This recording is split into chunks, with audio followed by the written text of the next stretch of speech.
أعوذ بالله من الشيطان الرجيم بسم الله الرحمن الرحيم ليس البر أن تولوا وجوهكم قبل المشرق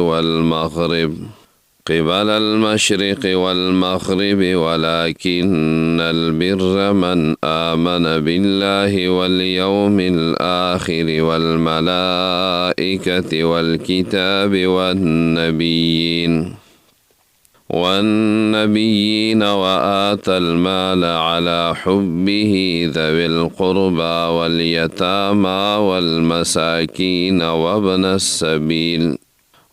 السبيل والسائلين وفي الرقاب وأقام الصلاة وآتى الزكاة والموفون بعهدهم إذا عاهدوا والصابرين في البأساء والضراء وحين البأس أولئك الذين صدقوا وأولئك هم المتقون يا أيها الذين آمنوا كتب عليكم القصاص في القتلى الحر بالحر والعبد بالعبد والأنثى بالأنثى فمن عفي له من أخيه شيء فاتباع بالمعروف وأداء إليه بإحسان ذلك تخفيف من ربكم ورحمة فمن اعتدى بعد ذلك فله عذاب أليم ولكم في القصاص حياة يا أولي الألباب لعلكم تتقون. زما د دین اسلام ډیرو قدرمندو عزتمندو مسلمانانو ورونو او ډیرو عفتناکو پاک دامنو په خپلو کورونو چار دیوارو کې با فرده ناستو خویندو میندو السلام علیکم ورحمت الله وبرکاته. د قرآن کریم د ترجمه او د تفسیر دا درس تاسو اورئ چې د سورة البقره 176 نمبر آیت مبارکه پورې لفظي ترجمه او د هغې تفسیر دا مخکې درسونو کې بیان شو. نننی زمونږ درس دی د سورة البقره 177 نمبر آیت مبارکه نه. نو دې آیتونو مبارکه او اول لفظي ترجمه کو بیا د دې تفسیر او وضاحت کو. الله رب العالمین فرمای لیس البر ند نیکی ان تولوا وجوهکم دا چې تاسو واړوئ خپل مخونه قبل المشرق والمغرب په طرف د مشرق او د مغرب باندې ولكن البر لیکن نیکی خو من آمن بالله والیوم الاخر نیکی دا هغه چا د چې ایمان راوړي په الله باندې او په ورځ د آخرت باندې والملائکة او په ملائکو باندې والکتاب او په کتابونو باندې والنبیین او په پیغمبرانو باندې وآت المال او ورکی مال على حبه سره د محبت د دې مالنا ذوی القربى رشتدارانو ته والیتام او یتیمانانو ته والمساکین او مسکینانو ته وابن السبیل او مسافرو ته والسائلین او سوالګرو ته وفي الرقاب او په آزادولو د غلامانو کې وأقام الصلاة ومنځ قائموي وآتى الزکاة او زکات ورکوي والموفون بعهدهم او پوره کوي دوی خپلې وعدې اذا عاهدوا کله چې دوی وعده وکړي والصابرین فی البأساء والضراء او الله وایي زه صفت کوم د هغه چا چې صبر کوي فی البأساء والضراء بأسا معنی مالی تکلیف ورته راشي پای کې هم صبر کوي والضراء بدني تکلیف راشي پای کې هم صبر کوي وحین البأس او په وخت د جنگ کې جنگ راغی نو په هغې کې هم دی صبر کوي. اولئک الذین صدقوا الله وایي دا هغه کسان دي چې دا رښتیني دي. واولئک هم المتقون او دغه خلق د الله وایي تقوادار خلق دی، د الله نه یریدونکي خلق دا خلق دی. دا آیت مبارکه مخکې آیتونو مبارکو کې الله رب العالمین د مؤمنانو د مسلمانانو تربیت کا او پاغې کې الله رب العالمین ډېر مسائل بیان کړل، ډېر احکام بیان شو. او مخکې صورت مبارکه کې الله رب العالمین د مؤمنانو صفات، د منافقانو بد خویونه، د یهود او نصاراو ډېر تفصیلي بحث، د هغوی بد خویونه، د هغوی اعتراضات، دا هر څه الله رب العالمین بیان کړ. په هغې کې مسلمانانو ته او مؤمنانو ته ډېر یو لوی سبق. مسله د قبلې پکې بیان شوه چې څوک حق پټوي، په هغې باندې الله رب العالمین ردونه وکړل. بیا په هغې کې مسله د توحید بیان کړه چې وإلهکم اله واحد، او بیا د توحید دوه اقسام بیان کړل، توحید ربوبیت او توحید الوهیت. او بیا د هغې نه بعد چې څوک هم حق پټوي، دوه قسمه خلک حق پټوي.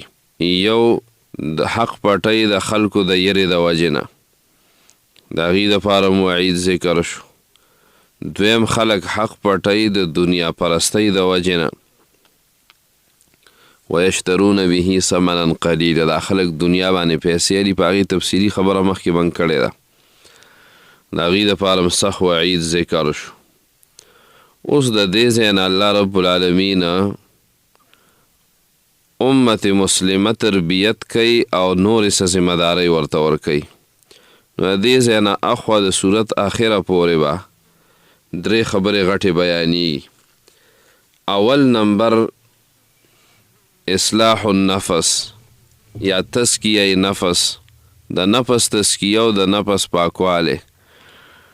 دا به اول بیان کی چې تاسو به خپل نفس او د خپل ځان تزکیه به اول وک.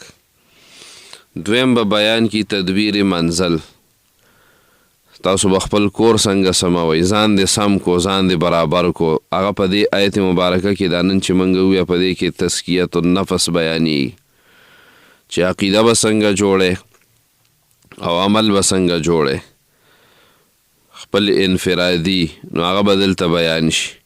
نو چې ځان دې کله سم کو، برابر دې کو، نو بیا به خپل کور څنګه جوړې، په کور کې به دننه څنګه قانوني، ځکه لس شل کسان په کور کې اوسېږي، دوه درې وروڼه یو ځای، یو خاندان، یو مشري. نو د هغې کې به هغه مسایل به بیا بیان کړي. او د هغې نه وروستو به بیا سیاست مدینه، بیا به ملکي قوانین بیان کړي. د هغې نه وروستو به بیا ملکي قوانین دا به بیان کړي، معاشره به بیا څنګه جوړې، عام د یو علاقې او د یو ملک قانون به صحیح. او په آخره کې به په انفاق فی سبیل الله باندې تفصیلي بحث وکړي، په انفاق فی سبیل الله باندې. نو دا درې خبرې ضروري دي که نه، ځان ټیک کول، خپل کورنۍ ټیک کول، او دا رنګې چې په کوم ملک کې اوسېږي، په کوم علاقه کې اوسېږي، نو په هغې کې به یو قانوني.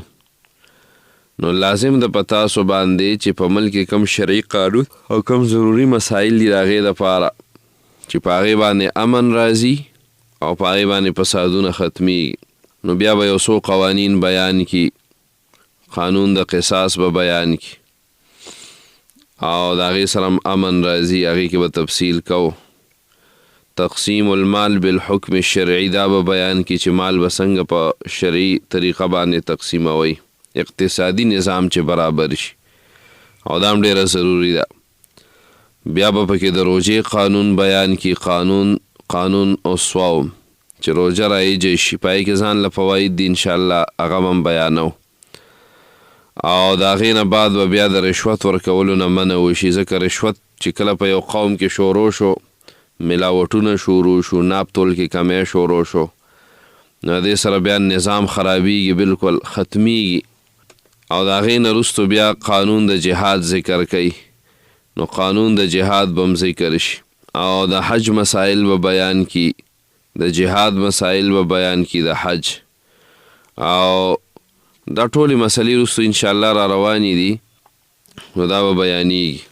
په د دې آیت مبارکه شان نزول واورئ، او شان نزول د دې آیت مبارکه په دې کې یو دا ده، وی دا آیت مبارکه د یهودو د نصاراو په رد کې الله رب العالمین نازل کړی دی چې قبله کله بدله شوه نو د قبلې د بدلېدو نه وروسته دوی به مختلف قسمه فتنې او فسادونه او مختلف قسمه مسلې به پیدا کولې، او دا خبره به یې کوله وی منګه بیت اللحم او بیت الشرق ته مونځ کوو، دا موږ له بس دی، او د مسلمانانو چې کومه قبله ده نو دا غلطه ده. چا به مشرق طرف ته په هغوی کې مخ کا، او چا یو طرف ته او چا بل طرف ته. اصل کې دا مشرق او مغرب چې دی نو دا د قبلې نه په یو طرف او بل باندې په مدینه کې راځي.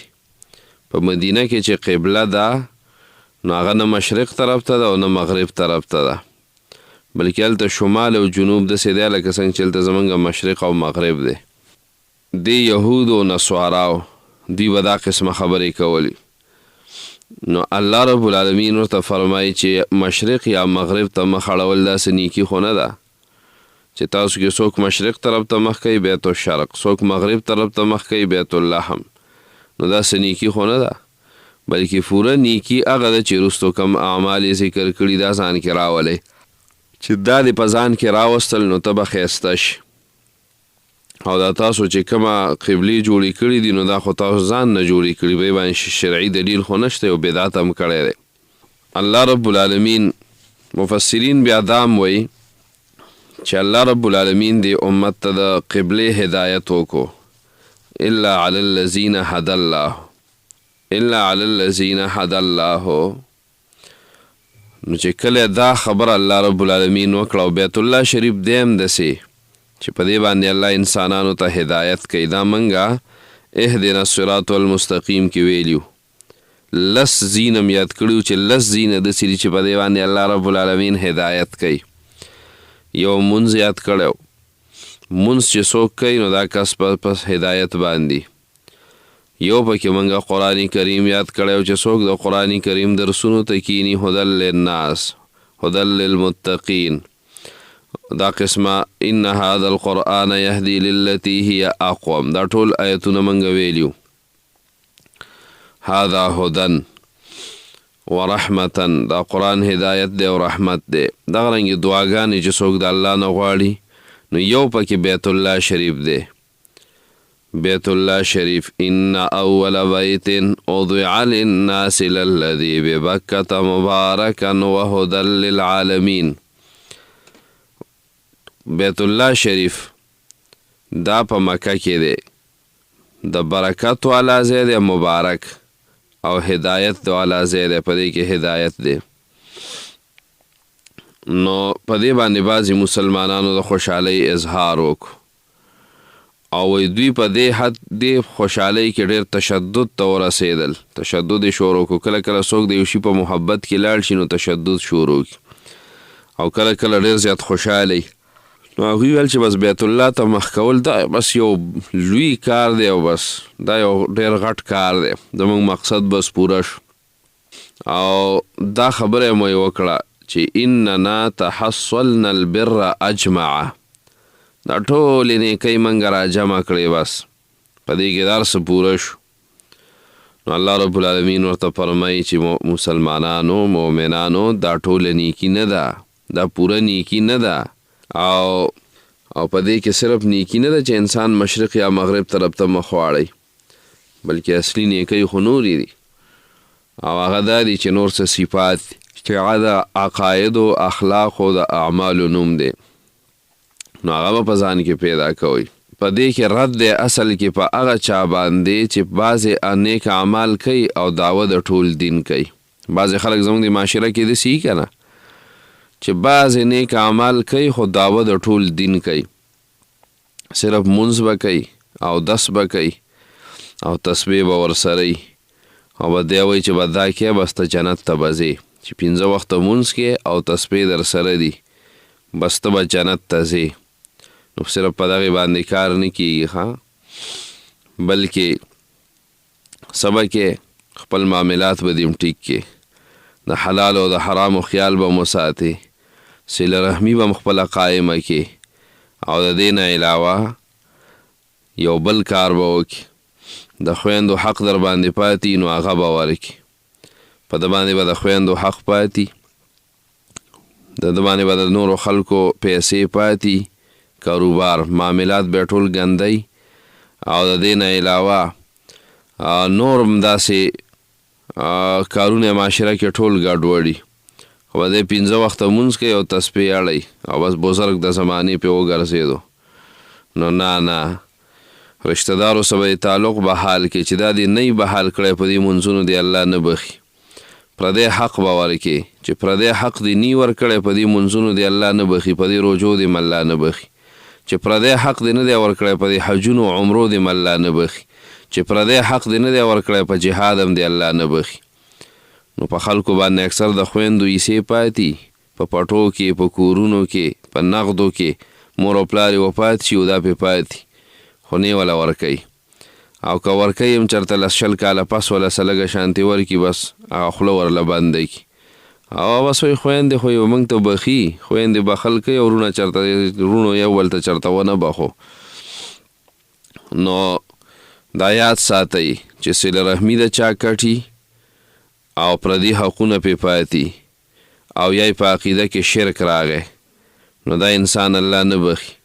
کوه منځونه، کوه ذکرونه، کوه حجونه او عمرې، او پټکې ووخه او سپینې جامې واچوه، او یا په سر باندې سپین رومیال را واچوه او بډې ووخه، او مسواک به در سره مخکې جب کې به دې ایښی، او چې څوک درته ګوري ښکلې ږیره به دي، او خلک وایي چې بس دا خو یو فرشته ده، فرشته نما صفت انسان دی، خو نه په دې کار نه کېږي.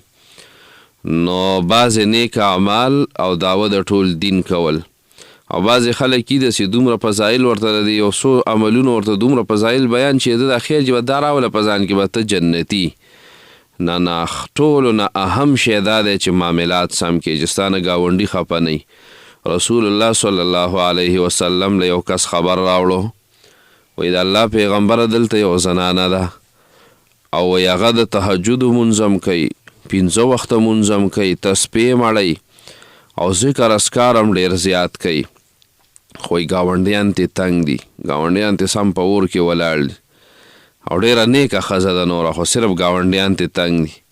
پیغمبر علیه صلات وسلام فرمیل دا جهنمیه ښځه ده، په دغه تهجد او په دې نفلونو باندې کار نه کېږي، په دې منځونو کار نه کېږي تر څو چې ګاونډ نی برابر کړی. نو بیا پیغمبر علیه السلام ته د یو بلې زنانه تذکره وشوی، د الله پیغمبر یو زنانه د صرف فرض مونځ کوي، تهجدو ته هم نه پایسي، او داسې نور نوافل هم نه کوي، داسې صدقې او خیراتونه هم ډېر نه ورکوي، خو فرض مونځ کوي او ګاونډیان ته ډېر خوشحاله دي، د ګاونډیانو سره تعلق ډېر ښه دی. نو د ګاونډیانو سره ماشومانو په سر جګړې نه کوي، ماشومانو سره د ګاونډیانو سره په 2-3 روپۍ باندې نن خلي، که فرض که ګاونډ کې ضرورت شي او هغوی ته د مالګې ضرورت شي ورکنۍ ولی ورکړي، هغوی ته د اوبو ضرورت شي ولی ورکړي، هغوی ته چېرته په میلمانه پرې رالل سي پکار دي دا ورسره امداد وکړي، د کټ بسترې د بیټک د بل څه ورته ودرېږي، خدمت وکړي، غمخادۍ کې د یو بل سره ودرېږي، یو بل له تسلي ورکړي. دا ټول هغه اعمال دي. پیغمبر علیه السلام ویل دا جنتي زنانه ده. خیر دی ډېر نیک اعمال دی نه کوي، خو چې ګاونډي ته خوشحاله دی، نو دا زنانه نیکه زنانه، دا جنتي زنانه ده. نو یاد ساتئ خپل اعمال په دې طریقه باندې موږ له ټیک کول پکار دي. لکه بعضې خلک یې داسې دومره سختي کوي په چم ګاونډ کې، او دغه رنګې ځمکې به یې په پوله به ترې څوک نشي تللی، د پټي په غاړه ترې څوک نشي تللی، که څوک ترې معمولي څیزونه ګاونډ کې وغواړي ورلی نه ورکوي. نو دا داسې خویونه دي، دا خپل دا ټیک کول غواړي.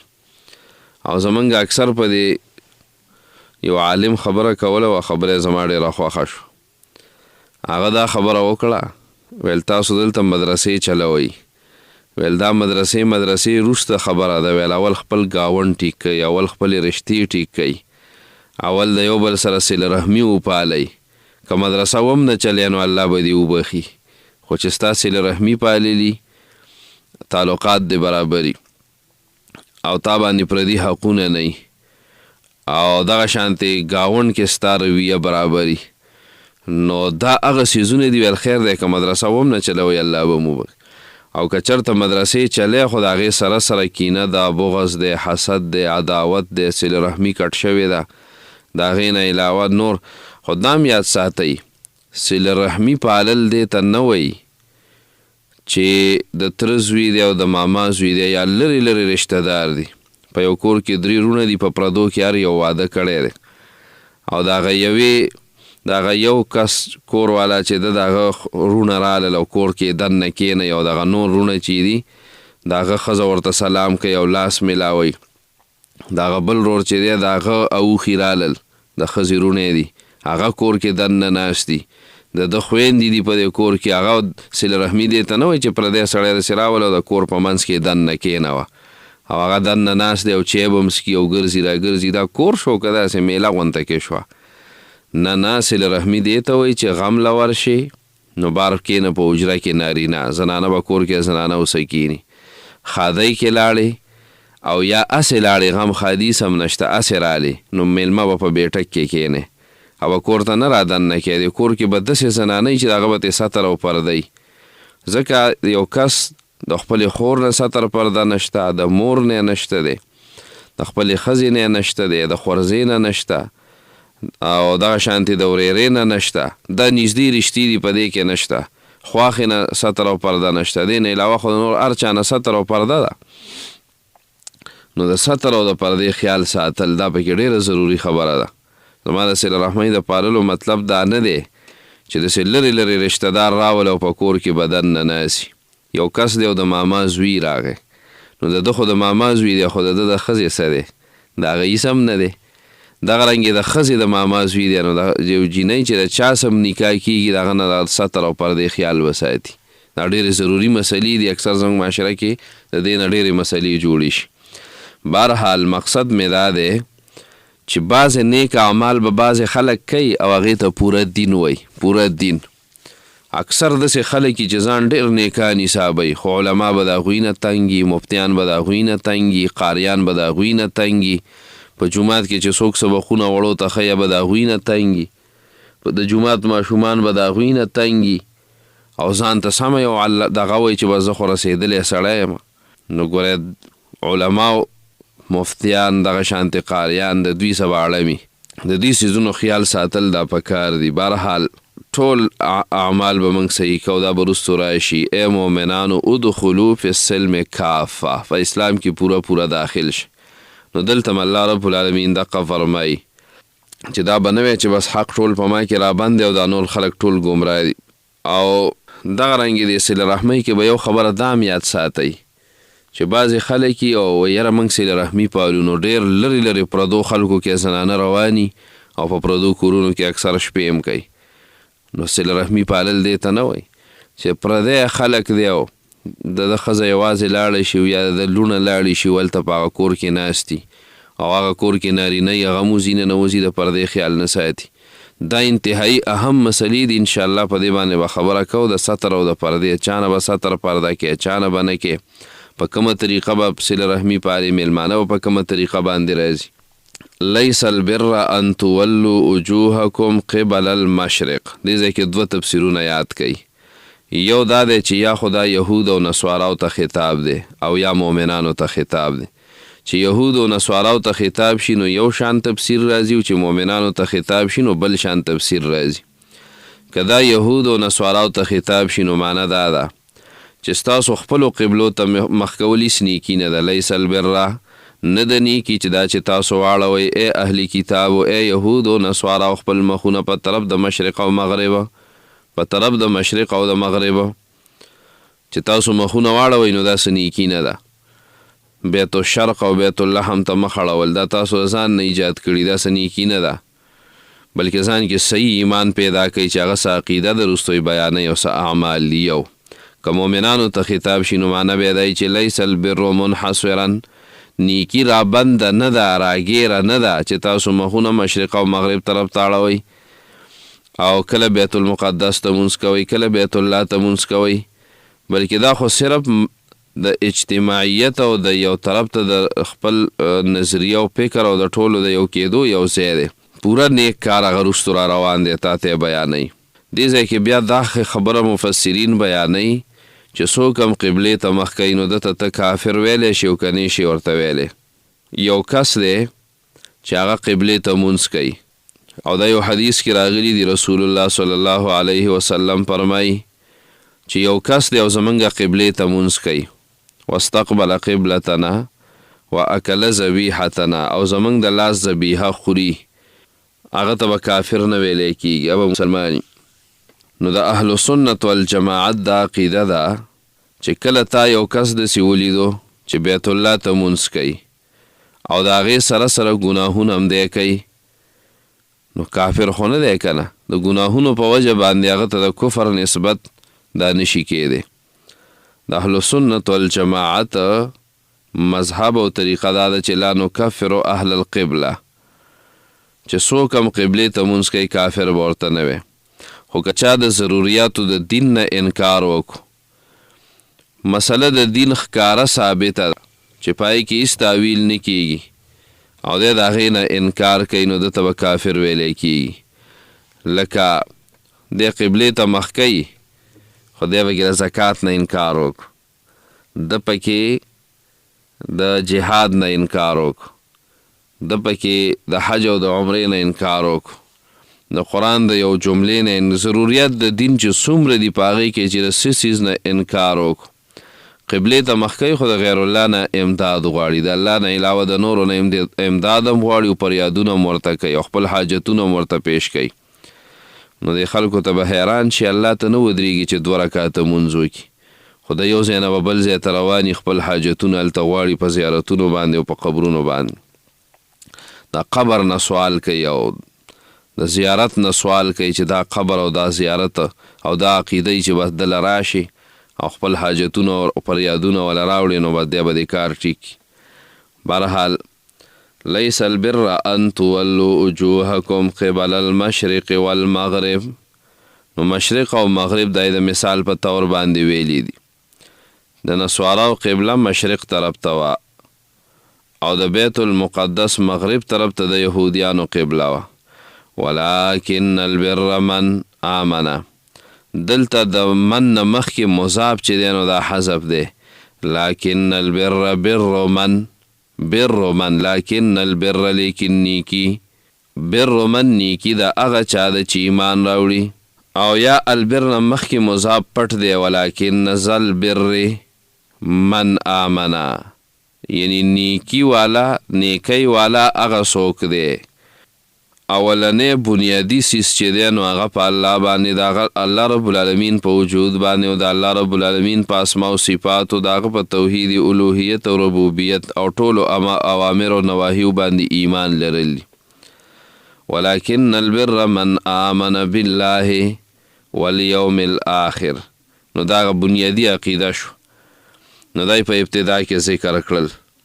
نو اوله کې عقیده ذکر کړه، والکتاب والنبیین، من آمن بالله والملائکة والکتاب والنبیین. نو په دې کې په یهود او نصاراو باندې تعریض کوي، د هغوی توجه دې طرف ته راګرځوي چې په قرآن باندې او په د آخري پیغمبر باندې ایمان راوړي که نه، ځکه هغوی خو د قرآن نه انکار کاو، د پیغمبر علیه السلام نه هم انکار کاو، نو دا ایمانیات شو. وآت المال، اوس د اندامونو اعمال ذکر کوي چې دوی حقوق او عبادات دا ادا کوي، حقوق. وآت المال علی حبه، او دا ورکوي مال سره د محبت د دې مال نه. دی حبه کې دا هی ضمیر چې دی نو دا مال ته راجع دی، د دې مال سره خپل مینه شته دی، خدای بیا هم غریب له ورکوي، نو دا ډېر اوچت صفت دی. او دا مینه د انسان کله د مال سره چې انسان کله روغي، چې یو کس اوس زنکدن دی نو هغه د مال سره مینه ختمه شي، په پټي هم پروا نه، په ګاډي هم نه، په کارخانې هم نه، په کور هم نه، پیسې پروا نه، نو دی بیا د دې مرګ په ټیم کې او د بیمارۍ په ټیم کې چې در څه نړه تور شي نو دی بیا هر څه ورکوي، دغه ټیم کې محبت نه. نو دې آیت کې اشاره ده چې کله ښه روغ جوړې، ښه برابرې او ښه دې امیدونه دي چې زه به نورم ژوندی یم او په دغه ټیم کې ته مال ورکړي. حدیث کې راغلی رسول الله صلی الله علیه وسلم فرمایي بهترینه صدقه دا ده چې ته صدقه وکړې په داسې حال کې چې ته روغې او بخل کوونکی روغه مې او بخل معنی دا ده چې ستا زړه کې د مال سره مینه خو شته که نه چې راجمع کړي او د مالدارۍ امید هم دې شته او د غریبۍ نه یریږې د وروستو ژوند امید دې شته. نو چې د وروستو ژوند امید دې شته دی نو بیا خلک د مال لږ بخل کوي او دغه رنګې د غریبۍ نه یریږې او وایي صبر مه کوه تر دې پورې چې ستا روح مرۍ ته ورسي. دا د بخاري و مسلم حدیث دی. نو چې کله ستا روح مرۍ ته ورسي مطلب دا دی چې مرګ ته نږدې شي نو بیا وایي چې دومره پلانکي له ورکوي او دومره مدرسه کې ورکوي او دومره جومات کې ورکوي او دومره غریبانانو له ورکوي. نو ټیک ده بیا به م الله اجر درکړي خو ګورئ اصل اجر په هغه وخت کې دی چې ښه مضبوطې او ښه روغې او ښه جوړې او ښه برابرې او بیا ته صدقه ورکړي. او دا خو په دې وایي په دې کې اشاره ده دې ته چې د مرګ نه مخکې بس مال ولګوه، د مرګ نه مخکې خپل مال ولګوه، ځان له عیسه وکړه، په مدرسه کې عیسه وکړه. د مدرسو والا ګوره ډېر زیات د دوی مسایل دي، دا موږ ته پاته د خپل هم دا پیړ دی. په مدرسو کې ډېر ضروریات دي چې کله ضرورت د 100 لکو روپو د لګېدوی نو راځي به 2-3 لکه 15 لکه. نو سړی حیران شي چې څه پې وکم، تنخواګانې ورکم که نه په دې مدرسه کې راته د دنیا تعمیرات پاتې دي که هغه پې وکړو او که څه چل وکړو.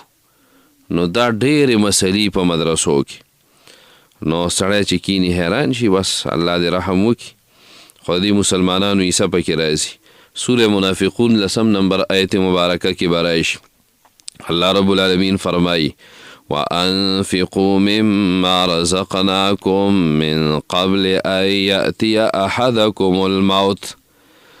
وأنفقوا الله وی خرچه وکئ مما رزقناكم دا هغه مال نه چې ما درله درکړی. د انسانانو مثال د ماشومانو دی. ماشوم له ته 10 روپۍ یا 20 روپۍ ورکه یا 50 او بیا ورته ووایه مال یې راکړه وایي نه درکو.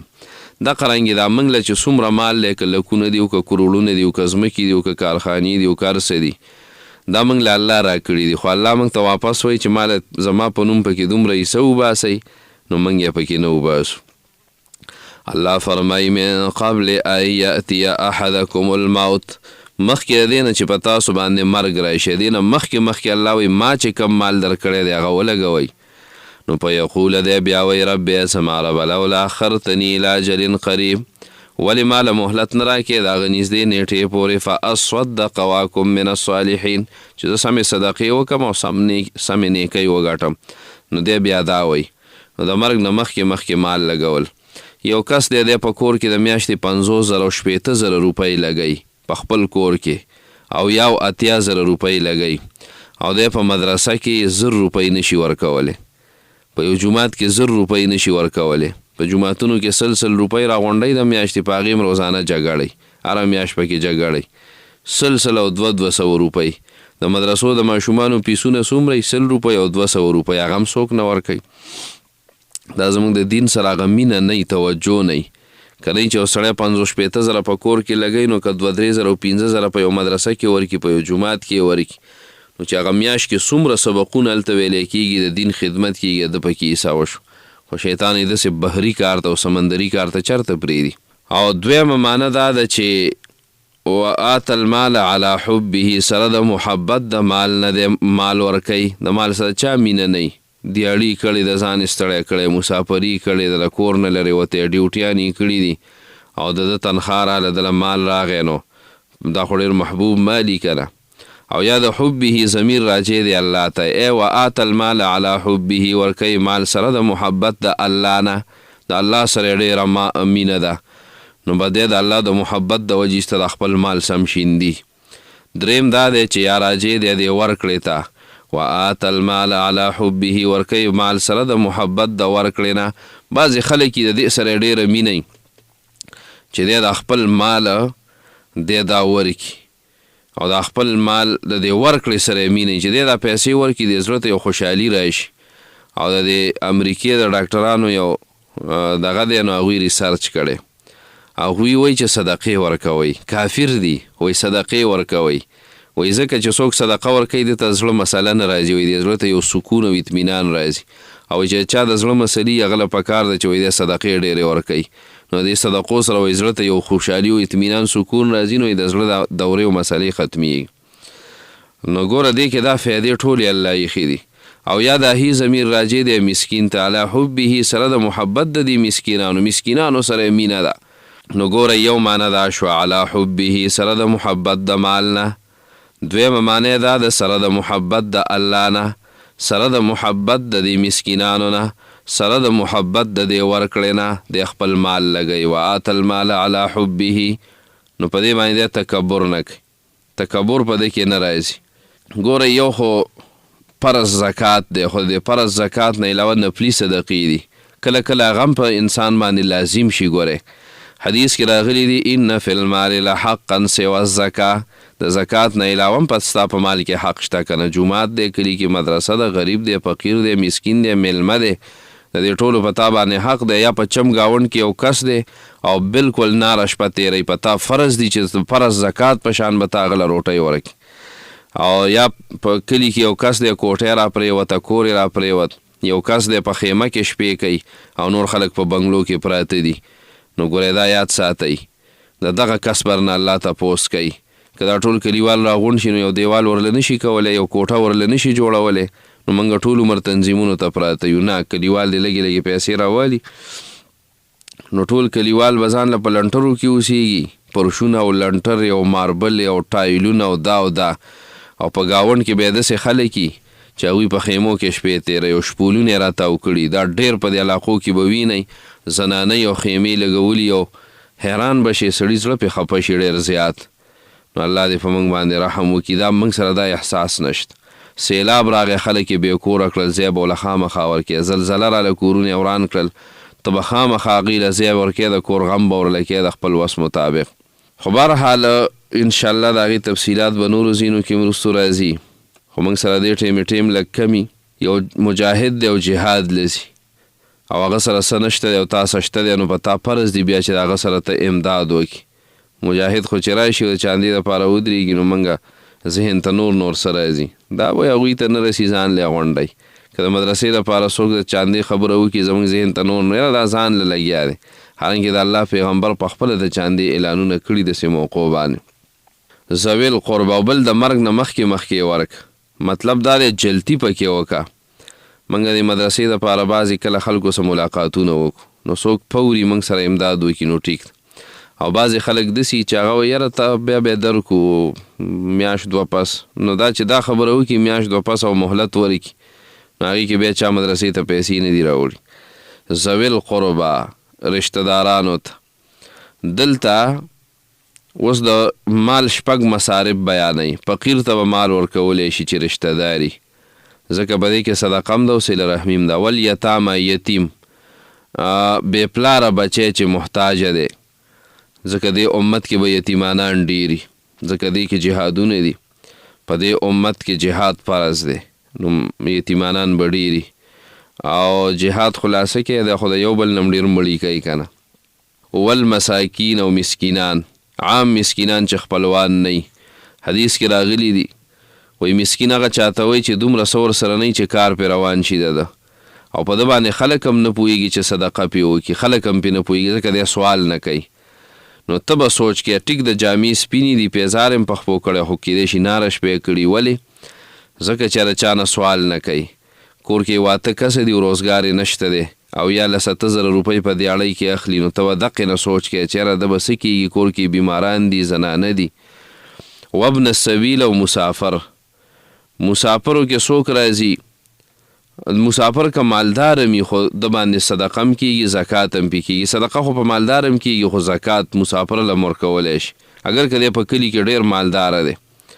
خو دې وخت کې دی چې مسافر دی، نو د سفر خپل یو اثر په انسان باندې. او که دغه شانتې یو کس دی او د علم په اراده باندې د کور نه ووتو، هغه هم وابن السبیل کې راځي، نو دله هم ورکولی شي. او د دې نه علاوه په دې کې میلمانه هم رالل چې کلي نه ډېر لرې شي، بس مسافر پکې ټول راځي. مجاهدین هم په وابن السبیل کې راځي. والسائلین، او سوال کوونکي، هغه کسان چې د هغوی حاجت انسان ته معلومي. حدیث کې راغلی دي که سوالګری په اس باندې مړی شي، ګوره چې د الله په نوم درنه چا څه وغوښتل که نه نو خامخا ورله څه ورکړه.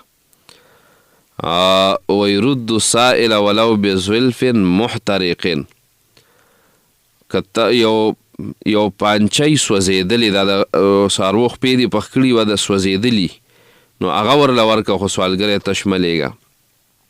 د الله په نوم یې درنه اخلي نو د الله د نوم لږ لحاظ به کې، او که فی الحال در سره څه نه وي نو بیا ورسره وعده وکوې زه بیا به الله درک.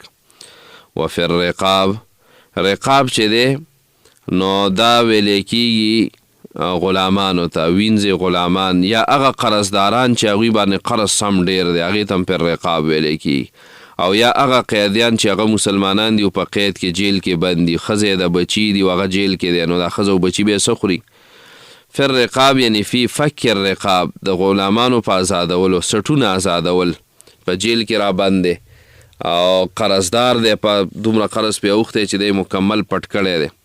نو رقاب جمع د رقبتون د سټ ته ویلی کېږي. ذکر د جز مراد ته کل دی، په دې کې ترتیب ترقي د اعلی نه ادنا ته، نو هر اولنی د رستني نه ډېر محتاج دی. و آت الزکات، دلته فرضي زکات مراد دی، د صلات سره یو ځای ذکر کړی دی چې مونځ کوي او زکات ورکوي. والموفون بعهدهم، دریم عمل د اخلاقو د قبیلې نه دی، دا بد اخلاقه انساني چې وعدې ماته، او دا ښایسته اخلاقو والا دی چې وعده باندې قایمي. جبه عهد د جانبینو نه، او لوز ماتول دا د منافقانو خصلت دی. رسول الله صلی الله علیه وسلم فرمایي وایي ستا به څه حال چې داسې وخت کې پاتې شي چې مرجت عهودهم و اماناتهم، چې خلک خپل لوزونه او امانتونه دا ګډ وډي د دوی، او دا زمانه اوس شوروم ده. والموفون بعهدهم، دې کې دا جمله اسمیه ده، نو دې کې دوام او همیشوالي ته اشاره ده. که ستانه 100 روپۍ لاړې خو جبه دې کړې ده نو دا تا تاوان ونه کو، په جبه چې قایم پاتې شوې. ولې 100 روپۍ لاړې خو د ایمان صفت درنه لانړ، او که تا 100 روپۍ وګټلې او بېجبي دې وکړه نو تا عهد دې مات کو، نو دا تا کې د منافق خوی راغی. نو دا د منافق خوی خو که د 100 روپۍ تاوان خو د 100 روپۍ تاوان خیر دی، خو چې د مؤمن صفت در کې پاتې شوی، د مؤمن یو صفت د کروڑونو روپو نه ډېر قیمتي دی. زمونږ خلک جبه وکړي وروستو بیا د هغې نه اوړي، هلکه وایي پلانکي ټیم له راشه نو بیا ترې پټ شوی، یا غریب به راشي پیسې به ولګوي، ورځ به خرابه کړي او دی ترې پټ شوی. خلکو سره ټیمونه ږدي، وعدې ږدي، خبرې کوي او بیا ترې په شا کېږي. دا د منافق خوی دی چې په انسان کې راشي. په دې واوفو بالعهد ان العهد کان مسؤولا، الله وایي خپل لوزونه پوره کوي، دې برنه تپوس کېږي. والصابرین، دا څلورم عمل دی، دا هم د اخلاقو د قبیلې نه دی، او دای منصوب وی راوړی دی ترتیب لفظي. په دې کې وی اهتمام ته اشاره ده چې دا ترتیب لفظي بدل شو. والموفون بعهدهم اذا عاهدوا والصابرین، او د دې دا نسب د څه په وجه باندې راغلی وی دا مخصوص بالمدح دی، او دا مفعول دی د امدحو یا اخص بالمدح، زه صفت کوم الله وی د صبر کوونکو. په صبر باندې مخکې موږ تفصیلي خبره کړې ښه، په بیماری هم صبر کوه، په غریبۍ هم صبر کوه، چې دشمن یره راله لانجې کونجې شوې په هغې باندې هم صبر کوه، او دغه رنګې اسماني افتونه رالل نو په هغې باندې هم صبر کوه. په دې ځای کې وایي دا خو یا په ذوي القربا باندې عطف دی، او د اتا دپاره بالواسطه مفعول دی، یعنی مال ورکوي هغه صبرناکو ته چې په وخت د مصیبت کې هم سوال نه کوي، هغه صبرناک چې په وخت د مصیبت کې هم سوال نه کوي. خو په دې کې اولنی تفسیر غوره دی. بالبأساء والضراء، الله وایي په عام اوقاتو کې صبر دا خو هر څوک کوي، خو چې کله در باندې 3 وختونه رالل چې یو په هغې کې بأسا دی چې انسان غریب شي، د مال تکلیف او مصیبت، کاروبار روزګار بند شو، نو بیا به په دغه ټیم کې شکایتونه نه کوي او فریادونه به نه کوي، او هر ټیم یو سوچ کې ناست یو په سر یې لاس ایښی، څه به خورم او څه به څکم، او دا خو ماشومان دي او دا خو جینکۍ دي او دا خو زنانه دي په دې کور کې، او دا به څنګه چل کېږي، او ټینشن یې اخیستی لیونتوب پرې راغلی. نو الله وایي نه، بې صبري مه کوه، بس امید ساته او خپل کوشش کوه. وحین البأس والضرا، ضرا ویلی کېږي چې بیماریانې پرې راشي، کور کې 2-3 کسه بیمار دي، نو په ځان به لیونتوب نه راولي، صبر کوه، ستا به الله امداد کوي. وحین البأس، په وخت د جنگ کې د چا سره د کافرو سره جنگ راغی، قتال فی سبیل الله، نو تختې را تختې به نه کلک ودرېږه. نو الله وایي زه داسې خلکو خصوصي صفت کوم دا ډېر اوچت مؤمنان دي. اولئک الذین صدقوا، الله وایي دا رښتیني دي، په دعوه د نیکۍ کې رښتیني دي. که دوی وایي چې موږ نیکان یو. او صدقو فی العمل، عمل کې رښتیني دي، الله وایي رښتیني عاملان او عمل کوونکي دي. و اولئک هم المتقون، او الله وایي دا تقوادار خلک دي. تقوا څه ته وایي؟ چې صحیح ایمان در کې راغی. لکه دې آیت کې اوله کې د ایمان ذکر وکړو، من آمن بالله والیوم الاخر والملائکة والکتاب والنبیین. او دویم دا دی چې صحیح اعمال کوي، واقام الصلاة وآت الزکاة، په دې باندې عملي. او والموفون بعهدهم اذا عاهدوا، اخلاق هم ښایسته. واولئک هم المتقون، نو بس دا تقوا شوه که نه، صحیح ایمان، صحیح اعمال، ښایسته اخلاق. نو برحال وی دا آیت مبارکه دلیل لی چې دا مجموعه کارونه را جمع شي نو هغه ته بیا نیک ویلی کیږي. او چا کې چې دا ټول را جمع نشي نو هغه بیا نیک نه دی، هغه بیا نیک انسان نه دی چې چا کې دا را جمع نه. په دې آیت مبارکه کې د دین 3 اقسام او مرتبې ذکر شي. ایمان په 5 امورو باندې، دویم اسلام چې عبارت دی د منځ او زکات او صدقو نه، دریم احسان چې عبارت دی د لوز وفادارۍ، د صبر، د رښتیا او د تقوا نه. نو دې څیزونه دا ټول په دې کې را جمع دي. برحال دې آیت مبارکه کې دا یو ډېر اوچت آیت مبارکه دی، په دې کې ډېر یو لوی تفصیل دا علماو کړی دی، خو موږ به په دې ځای باندې اکتفا وکړو او په دې ځای باندې به انشاءالله دې نه مخکې به سبا وایو بیا لفظي ترجمې طرف ته تاسو بیا دوباره ګورئ. لیس البر، الله وایي نه د نیکي، خاص نیکی، ان تولو وجوهکم، دا چې تاسو واړوئ خپل مخونه په طرف د مشرق او د مغرب، ولکن البر، لیکن نیکی خو نیکی دا هغه چا ده چې ایمان راوړي په الله او په ورځ د آخرت، په ملایکو، په کتابونو، په پیغمبرانو باندې، ورکوي مال سره د محبت د مال، سره د محبت د الله، سره د محبت د ورکړې، سره د محبت د مسکین، ذوی القربا، رشته دارانو، یتیمانانو، مسکینانو، مسافرو ته، والسائلین او سوالګرو ته، په آزادولو د غلامانو کې، واقام الصلاة او منځ قایموي، وآت الزکات او زکات ورکوي، والموفون بعهدهم او پوره کوونکي خپلو وعدو لره، اذا عاهدوا کله چې واده وکړي، والصابرین فی البأساء والضراء او صبر کوونکي په مالی تکلیف کې او په بدني تکلیف کې، وحین البأس او په وخت د جنګ کې. اولئک الذین صدقوا، الله وایي دا رښتیني دي، و اولئک هم المتقون، والله وایي دا تقوا والا دي. په دې ځای باندې زموږ نننی درس اختتام ته رسي. دعا وکئ. اللهم انا نسألك الهدى والتقى والعفاف والغنى، رب اجعلني مقيم الصلاة ومن ذريتي، ربنا وتقبل دعاء، ربنا اغفر لي ولوالدي وللمؤمنين يوم يقوم الحساب، ربنا اغفر لنا ولإخواننا الذين سبقونا بالإيمان، ولا تجعل في قلوبنا غلا للذين آمنوا، ربنا إنك رؤوف رحيم، ربنا هب لنا من أزواجنا وذرياتنا قرة أعين واجعلنا للمتقين إماما. الله ستا د کتاب، ستا د پیغمبر صلی الله علیه وسلم د احادیث او ستا د دین پویه موږ له راک. الله د عمل توفیق پرې راکه، نورو ته د رسولو توفیق موږ له راکه، او ستا د دین خادمان هم الله جوړ کړه. زړونه هم پرې الله صفا کړه، مشکلات او پریشانونه مو ساته او ګناهونه هم الله معاف کړه. زموږ چې څومره اورېدونکي دي الله ټول مشکلات یې حل کړه، پریشانۍ یې ختمې کړه، د بیمارونو یې وسات. الله زموږ مردګان وبخه، او الله زنکدن قبر آخرت دې مرحلو کې هم کامیاب کړه، د ذلت او رسوایۍ نه هم پکې وسات، او الله د حوض کوثر اوبه هم ستا د حبیب د لاسونه نصیب کړه، او په آخره کې هم الله دا کلمه په ژبه کړه چې لا اله الا الله محمد رسول الله.